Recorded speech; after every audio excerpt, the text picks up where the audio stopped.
Hey guys, Level Cap here. Today we're going to be taking a look at vehicle combat in the Battlefield 4 beta on Siege of Shanghai. Now, I will say this game has never looked as good as it does right now. Flying an attack helicopter through massive skyscrapers.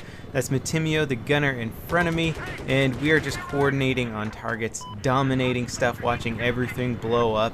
I mean, just look at this gameplay. Have you ever seen a first-person shooter that looks anything even close to this? It's just mind-blowing how cool it looks, and just again flying between these giant skyscrapers, flying over this giant body of water, looking at the reflections on the cockpit glass as we fly around.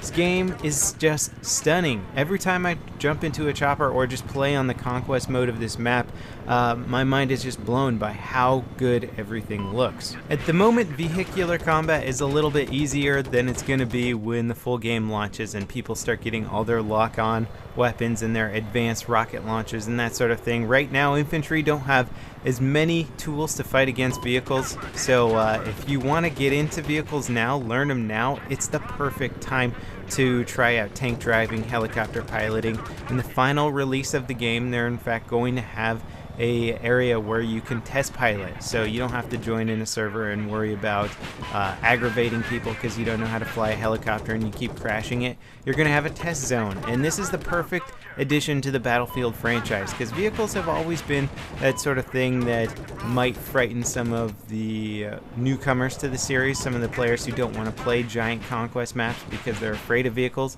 They don't know how they work.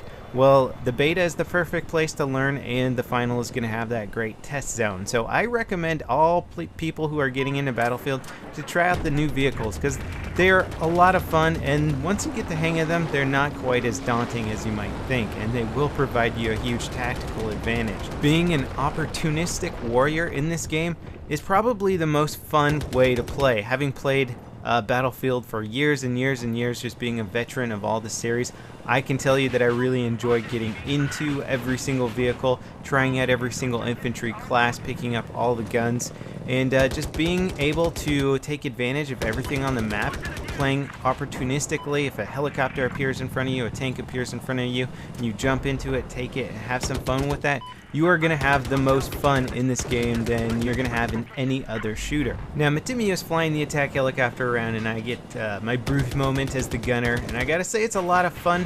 One of the great new additions to this game is that the ammo capacity is severely limited, and your reload times are also very long, so you have to take advantage of what ammo you have when you have it, and then you have to pull out of combat in certain situations when you're just running out of ammo. You don't have anything to work with, you can't kill the enemy, so you gotta move out. And this is a great way to keep attack helicopters from just single-handedly dominating the map. I'm not saying they're not good anymore, they're still incredibly good, and this is the transport heli here, the minigun on the side, which is a lot of fun to shoot. But you're going to have to play the vehicles much more conservatively now. If you're just dominating a situation, you will eventually run out of ammo and you won't be able to dominate quite as hard as you were before. You might have to back up. So it's a great way to balance out the vehicles versus infantry combat and not let them just constantly dominate, not let great tank drivers just dominate the map non-stop. It's going to be the great balancing factor. It also adds a lot more strategy to vehicle versus vehicle combat. If you're a tank driver, you might not want to waste all your main shells on infantry targets. You might want to try using a secondary machine gun for those and conserving your primary ammo for anti-vehicular combat. So there is a lot more strategy to it. You can't spam fire as much. You want to make your shots count. A good tip for new players coming into this game is take advantage of the transport vehicles. Even if it's just an armored jeep, if you pop into that, not only can you get around the map faster, but if you switch to the gunner seat in a combat situation and you're up against infantry, well, you've got a lot of shots that you can absorb, and you've got a fully automatic 50 cal on top of that, which is great for taking out infantry. So you can just drive those around the map, park them in combat situations, and do a lot of damage before people realize just what a threat you are. So that's a good way for trying to dish out the damage, and as you'll see right here, I managed to take out one of these infantry vehicles. It goes into the hole in the street and then I blow it up. That's actually been a lot of fun, is taking out that support system there in these maps and just sinking vehicles in there. You can actually even drive vehicles down in there to get them underground. Now, I always call these guys the APCs, but they're actually technically the IFVs, which stands for Infantry Fighting Vehicles. These guys are incredibly potent. In fact, they're even better for fighting infantry than they were before. They used to be able to do a massive amount of damage to other armored targets like tanks. I think that's been reduced a little bit more for Battlefield 4, which I agree that infantry fighting vehicles should not be able to go one-on-one with the tank and win that battle. I think a good driver could potentially win that battle, but just having them be more focused towards anti-infantry rather than being focused against armor or being able to go one-on-one with armor quite as effectively is a good change-up. We'll see though. I haven't tried out the guided missiles with these yet, and that could make them much more effective against armor, but then again, tanks also get guided missiles.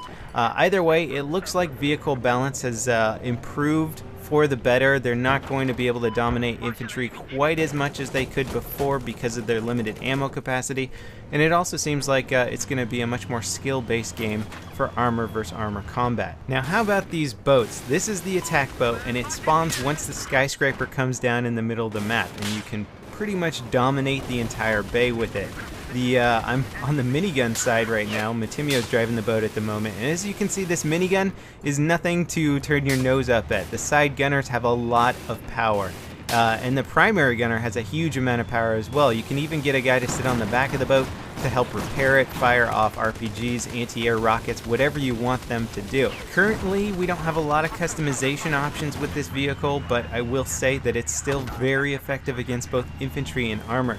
The primary cannon on here has explosive rounds. They fire very fast, and they just wreck any infantry. They also do decent damage to armor, and if you're not happy enough with the damage of this primary weapon, you have a secondary guided rocket, which will take out armor as well. I will say it can be a little bit tricky to aim this thing when you're taking fire from, say, an APC. It will kind of mess with your crosshair there, but if you get the jump on one of them, you will be able to dish out so much damage that you can often kill an APC or a tank before they even have the opportunity to return fire. I would say the best way to think of the attack boat is a water-based combination of the transport helicopter with the miniguns and a tank or APC. Sort of a tank APC combo with the weaponry there, because you have the explosive rounds that just deal so much damage from the primary. This thing is a lot of fun and is surprisingly agile. Now, you are a little bit limited with your mobility on this map just because you only have the bay to move around in, but it allows you to really dominate the center point, and you can still stop armor from getting across the bridges and stop infantry from getting across the bay. So it really is kind of the dividing vehicle here. It divides the map, and you have all control of the bay. Now, if you haven't tried out the Battlefield 4 beta yet, you gotta do so. It's simply the best looking shooter available. The vehicular combat has improved so much since previous games.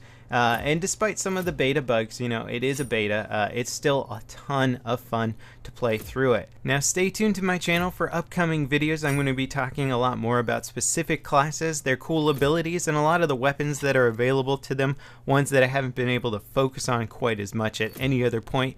Having played Battlefield 4 in the past, now I can really just go to town with these guns, analyze them, and talk about playstyles that work really well.